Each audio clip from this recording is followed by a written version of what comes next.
G'day and welcome back to the channel. Today I'm excited to show you some of the projects that I've been working on. My name's Sim. Let's jump into the coins.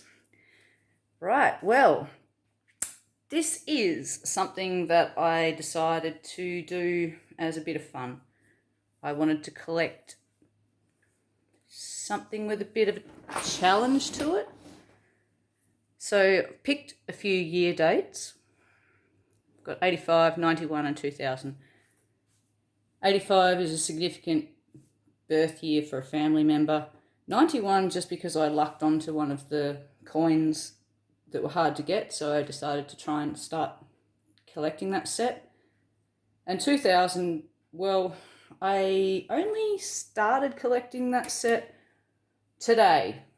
I had no intention of doing a set of 2000s, but I was trying to come up with a couple of examples of sets that others could collect, because I consider 85 and 91 to be quite hard to collect, because as you can see there are some denominations that are mint packs only and just difficult to come across. So the 2000 I've given more as an example of what is easier to do and more obtainable, and I've just pulled out some of my coins and I've started a set of that as well. So let's have a look at what I've been working on. So my 1985 set is special to me because it's a family member's birthday. I've written down some noodle notes. These notes help me when I'm looking through coins so that I don't overlook stuff and I can tick off as I go. I hope this is something that other people consider doing, or at least it gives you ideas for what you can do as far as collecting, because collecting's not just getting all the coins that are worth more than face value, or it shouldn't be. I don't think it should be. It should be fun. So this is fun, and I'm not trying to frustrate anybody. That's why I gave it an example of 2000, because I thought that might be a little bit more achievable in a shorter period of time. I've been working on my 85 set now for nearly a year.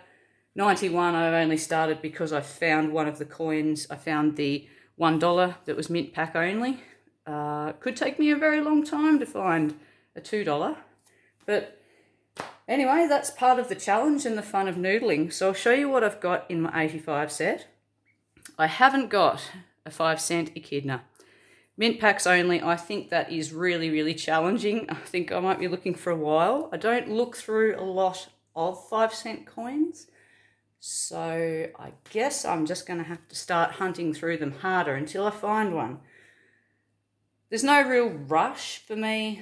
There's no time frame on getting my 85 set together. It's just for me, and because it's something significant. So it could take me the rest of my life. I don't mind. I prefer to noodle a 5-cent echidna, but it does look like it's going to be very, very hard. So that's just something for me to do for the rest of my life, I'd say. A 10-cent lyrebird, though, that I have got. In fact, I've got two, but I've kept the best one. Get some focus on that. Okay. So the best one I've put into my collection. So that's my 10-cent. So I'm missing a 5, got a 10, 20-cent. The lyrebird mintage was 2.1 million, so they are kind of difficult to find. So I've only got 2 in a year-ish, so that's how difficult they might be to find. I did find a 1985 Platypus with a mintage of 2.7 million. It's in pretty good condition. This is one of the ones that I was questioning whether it was a proof coin. I have shown it to some people before I put it into the 2x2, and they said it just looks like it's come out of a set. But I thought the frosting in the water around the platypus seem to be more defined, and the coin is really cleanly struck and not very circulated. So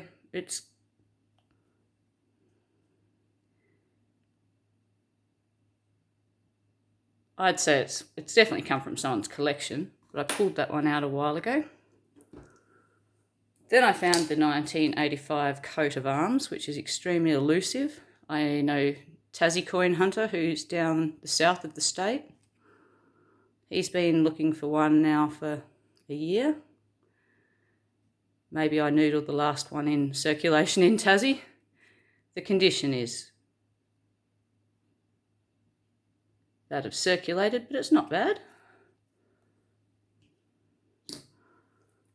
And I keep all 1985s. I've kept the one that I found, so I guess that's 100% retention rate, isn't it?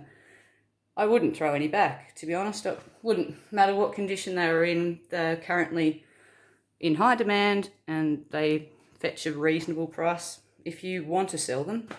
I don't, but if I ever do, there's always that option. And then, as per my video the other day, I found a 1985 Mob of Ruse, which is just temporarily in this holder until I get the right one. But that one's as uncirculated as they come. So the mintage on those was 96.2 million. Finding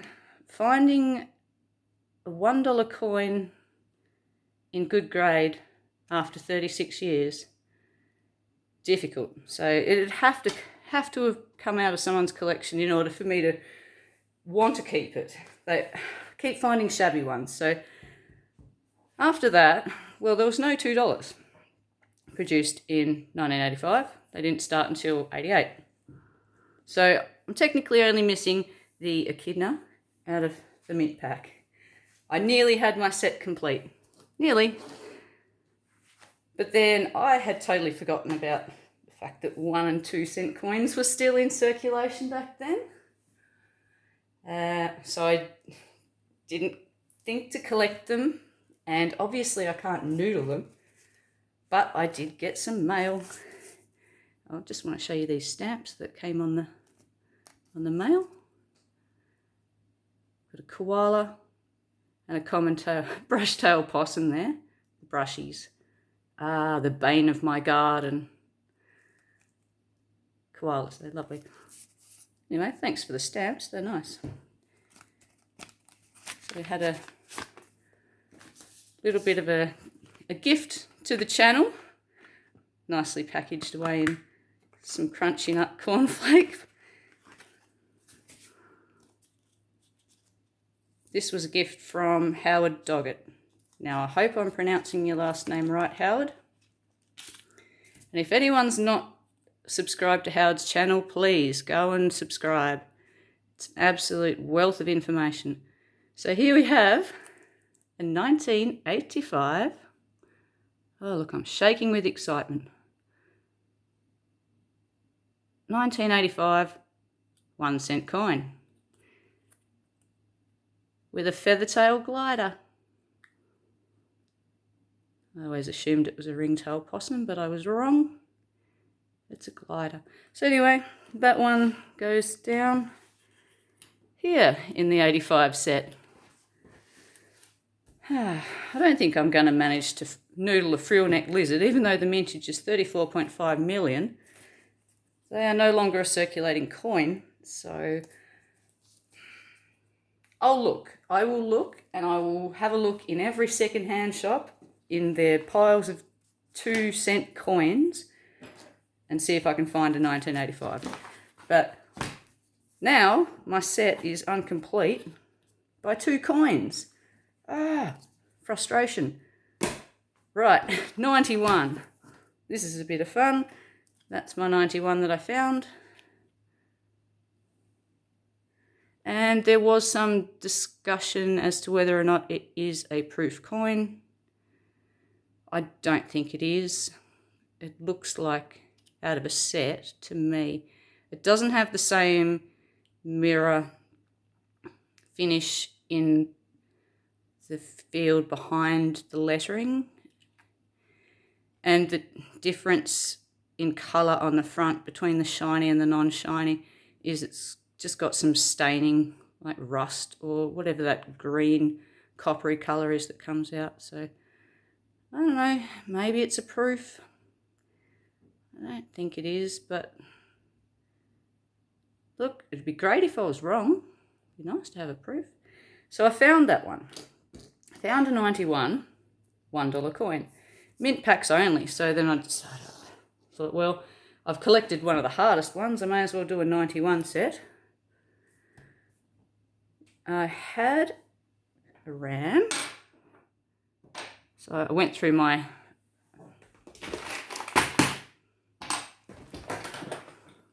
box of 50-cent coins that are totally ungrouped, and I haven't worked out what I'm doing with those ones.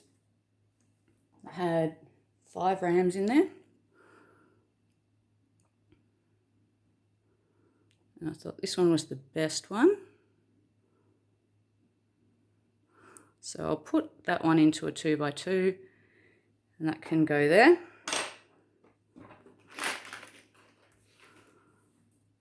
Then 10-cent lyrebird. So I've got a box of smalls here. This is 5s and 10s that I haven't bothered doing anything with really until now. I've been keeping good grade and low mint and so forth, and I know I've got a 91 in here, so I've ticked it off, but now I've got to find it. And don't laugh, because some of these coins I've probably just kept for no reason. There's a 91. No reason except I like the grade. And this is my favourite effigy of the Queen. Oh, yeah. 90, there's a 91. So I've got 2 91s. I knew I had a couple in there. Pack those away. So in my 91s, sorry about the light, just trying to work with nature. So which of these 2 91s is the better grade?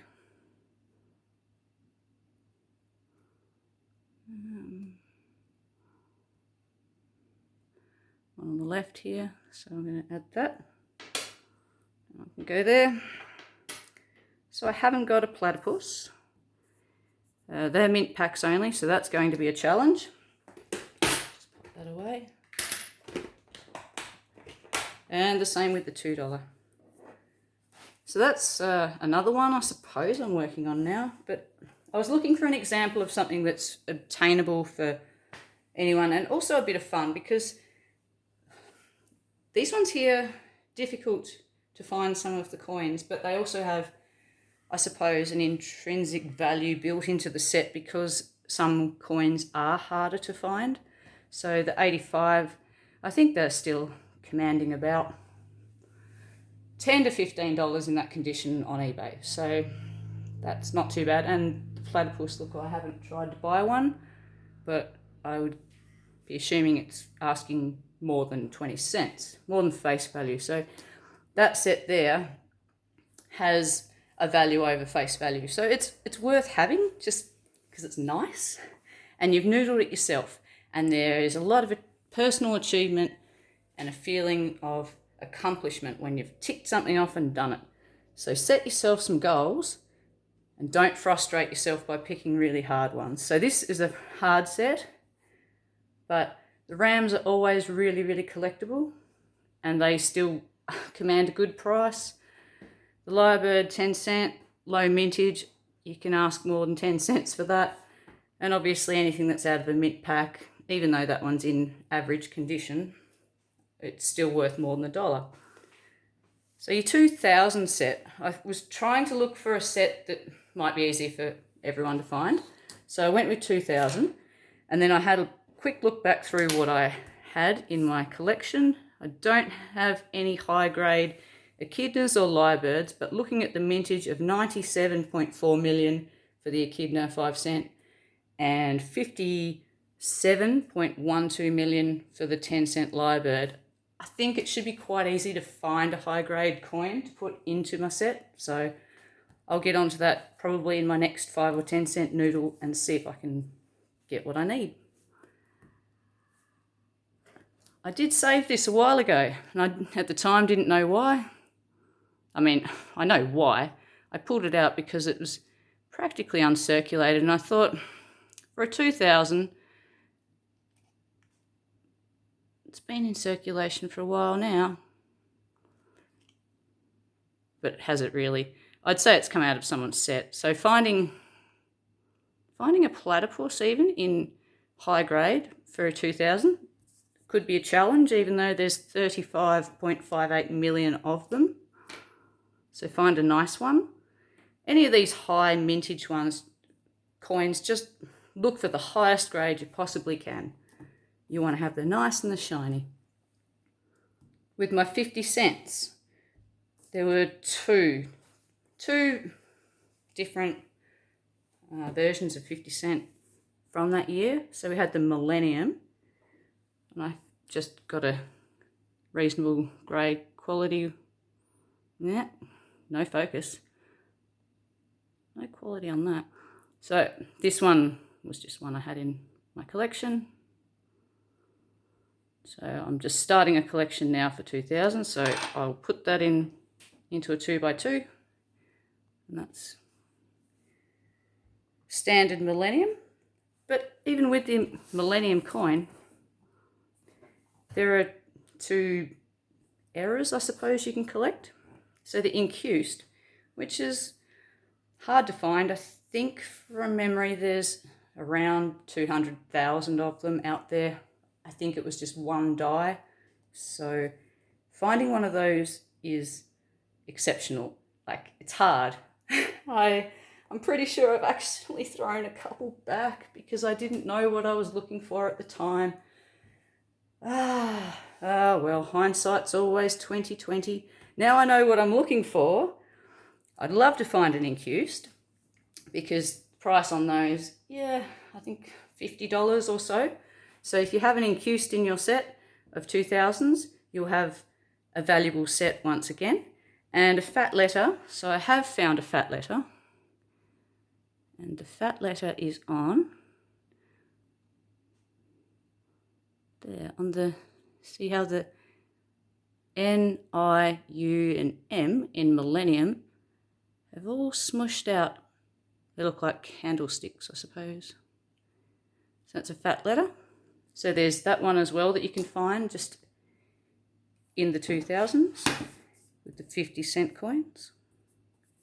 And there's no mintage figure on those. The fat letter and the incused are just two of the error coins. So ticked off I've got a fat letter, but still looking for an incused.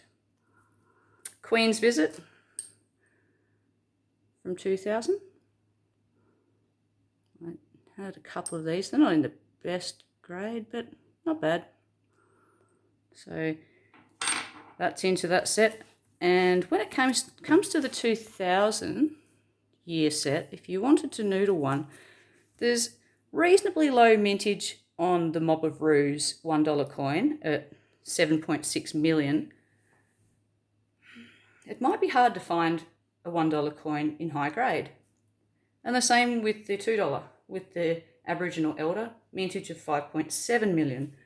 So you might be able to complete your set by, I'm pretty sure I've got a 2000 Mob of Ruse and a 2000 Elder $2 coin. But I just don't want to put them into this set if I'm going to take my best of my best. So I might use them for placeholders for now and keep hunting for the better ones. But anyway, I've put those into my set and this is what I'm doing. So a little bit of project notes, and if you're thinking about picking a date, either go to the RAM website, pick a date that's significant to you. Could be a child's birth year or your birthday, or I don't know, whatever you find significant. I'm not sure what people find significant these days. Everything. I just collect everything if I could, but that's me. So take your book, and if you don't have a book, go to the RAM website, pick a year. So we'll go 2010, And just make sure that you can go through 2010 all the way through. So you've got 5 cents, 59 million, and 2010 in 10 cents. 104 million, 2010 in 20 cents. 59.89 million in Platypus and Centenary of Australian Tax Office, 11.6 million. So just keep going through like that, and don't set yourself up for frustration and failure. Make sure you're picking a year where there is actually something that you can collect, and you don't have to go out and buy it, or you're not going to be noodling forever and ever and a day. So 2010 Australia Day 50 cent, 11.4 million, 2010 coat of arms, 22.2 million. So a 2010 set, you could do that. You could do that quite easily. So if you don't have one of these books, they're not a necessity. The RAM website is just as good. These books are I have one because quite often I'm out of phone reception or internet range or whatever you want to call it. And you can write notes in them, but they're not always accurate. Look at the RAM website. So hopefully I've given you some ideas on a project that you could work towards rather than just randomly collecting like I have been doing. That's why I've got boxes of unsorted and not sure what to do with them, but now I've got a plan. So happy noodling. Let me know how you go, and hopefully this has been helpful. Catch you next time. See you from Sim.